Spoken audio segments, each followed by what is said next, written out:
ఎక్కడైనా ఎప్పుడైనా ఎవరైనా ముఖ్యమంత్రులనో మరో ముఖ్యులనో అపాయింట్మెంట్ అడుగుతారు.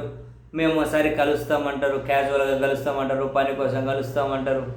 ఎక్కడైనా ముఖ్యమంత్రులను వేరే వాళ్ళు కలుస్తామంటారు. కానీ ఆంధ్రప్రదేశ్లో విచిత్రం ఏంటో, మీరు మమ్మల్ని గెలవరా, మీరు మమ్మల్ని గెలవరా అని చెప్పి ప్రభుత్వం, మీరు మమ్మల్ని గెలవరా అని చెప్పి డిప్యూటీ చీఫ్ మినిస్టర్ అలగడము సినిమా వాళ్ళ మీద. వాళ్ళు మమ్మల్ని గెలవలేదు, వాళ్ళు మమ్మల్ని కలవలేదు కాబట్టి మీరు మాకు రిటర్న్ గిఫ్ట్ ఇచ్చారు, మేము చూసుకుంటాం, థియేటర్ల మీద దాడులు చేస్తాం, సెర్చ్ చేస్తాం, ఆ సంగతి చేస్తాం, ఈ సంగతి తెలుస్తాం, మీకు నాకు ఖర్చు ఇంక మీరు నా దగ్గరికి రాకండి అన్నారు ఆయన. మీకు నాకు ఖర్చు నా దగ్గరికి రాకండి, మీరు కలవరా, ముఖ్యమంత్రి గారినైనా కలవరా, నన్ను కలవకపోతే అని. సరే అని చెప్పి ఫైనల్గా ముఖ్యమంత్రి గారిని ఈరోజు కలవడం కోసం టైం అయితే తీసుకున్నారు. కానీ చివరి నిమిషంలో వాయిదా పడిందంట. ఎందుకు వాయిదా పడిందంటే కొందరు హీరోలు షూటింగ్లో ఉన్నారట, కొందరు హీరోలు విదేశాల్లో ఉన్నారట, కొందరు నిర్మాతలు పని మీద ఉన్నారట, పాసిబుల్ కాలేదట, అందుకని వాయిదా పడిందంటే. ఇది ప్రకటించింది మళ్ళీ ముఖ్యమంత్రి కార్యాలయమే. కామెడీ.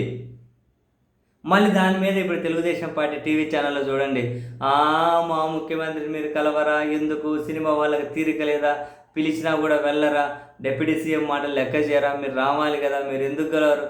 ఇది ఎక్కడికి గోలరా బాబు, రానోళ్ళు మీరు రండి మమ్మల్ని కలవండి, రండి. ఇదేం గోలయ్యా, నిజంగానే ఇదేం గోలా. నిన్న అంతమంది సినిమా వాళ్ళు హైదరాబాదులో గద్దర్ అవార్డ్ ఫంక్షన్లో పాల్గొన్నారు. మరి ఒక సినిమా వాళ్ళు అంతమంది అందులో పాల్గొన్నారు, సీన్ కట్ చేస్తే నెక్స్ట్ డే ఏపీ సీఎంను కలిసే టైం లేదా మామూలుగా? మరి ఏం జరుగుతుంది? లేదా ఒక చిరంజీవి గారి కోసం ఏమైనా కనుక పోస్ట్పోన్ అయిందా? చిరంజీవి గారు ఎక్కడో ముస్సోరీలో ఏమో సినిమా షూటింగ్లో ఉన్నారట, అంతేనా? లేకపోతే ఇంకెవరి కోసమా? రీజన్ ఏంటి? సినిమా వాళ్ళు ఇప్పుడు రావడానికి పెద్దగా ఇంట్రెస్ట్ చూపలేదా? లేదు ఏమైనా ఆంధ్రప్రదేశ్లో పెట్టుబడులు పెట్టండి అని చెప్పి ఏమైనా ప్రభుత్వం అడుగుతూ ఉందా? పెట్టడానికి వాళ్ళు ఇష్టం లేరా? ఆంధ్రప్రదేశ్లో అంతా కక్షపూరిత రాజకీయాలు నడుస్తున్న, వీళ్ళు పోతే వాళ్ళు పోతే వీళ్ళు, మనకెందుకు తలనొప్పి అని చెప్పి సినిమా వాళ్ళు సైడ్ అయిపోతున్నారా? అసలు ముఖ్యమంత్రి రండి అంటే మేం రామ్ అని చెప్పి దూరం జరగడం ఏంది? మీరు మమ్మల్ని కలవలేదు కాబట్టి మేము ఫీల్ అయ్యామని చెప్పి ఉప ముఖ్యమంత్రి ప్రకటించుకోవడం ఏంది? ఇది అన్నీ మీకు ఎట్లా అనిపిస్తుంది, కానీ నాకైతే పెద్ద కామెడీలాగా అనిపిస్తుంది. మళ్ళీ వాళ్ళకి పని ఉంది కాబట్టి మమ్మల్ని కలవలేకపోతున్నారని చెప్పి ముఖ్యమంత్రి కార్యాలయం ప్రకటించడం. పోనీ వాళ్ళు మొత్తం నేను అక్కడే ఉన్నారు కదా, హైదరాబాద్లోని సినిమా పరిశ్రమకు సంబంధించి అందరూ చాలామంది అవార్డ్స్ తీసుకున్నారు కదా, మరి వాళ్ళు ఏపీకి పోయే టైం లేదా? లేకపోతే ఒకరిద్దరి కోసం ఏమైనా మార్చేయారా? ఇదంతా ఏమో ప్రోగ్రాం ఆర్గనైజ్ చేసింది మినిస్టర్, జనసేన పార్టీకి చెందినటువంటి సినిమాటోగ్రఫీ మినిస్టర్ కందుల దుర్గేష్ అంటూ ఉన్నారు. మరి ఎక్కడ కోఆర్డినేషన్ మిస్ అయింది? ఎందుకు ఈ విధంగా?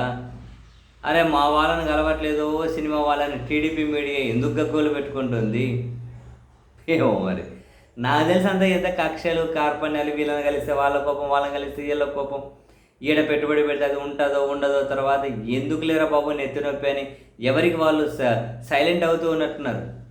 కాదు కూడదని చెప్పి బలవంతం మీద వెళ్ళి ఎప్పుడన్నా కనుక సీఎం గారిని కలిసినా ఏదో రాసుకు పూసుకు లేకుండా మామూలుగా కలిసేసి ఎవరు ఏది పెద్ద సీరియస్గా ఆంధ్రప్రదేశ్ మీద దృష్టి పెట్టేటట్లయితే సినిమా వాళ్ళు ఖచ్చితంగా కనిపించడం లేదు. ఎందుకంటే కక్షపూరిత రాజకీయాలు ఆ విధంగా ఉన్నాయి, మాకెందుకు నెత్తి నొప్పి అని వాళ్ళ ఫీలింగ్ కావచ్చేమో.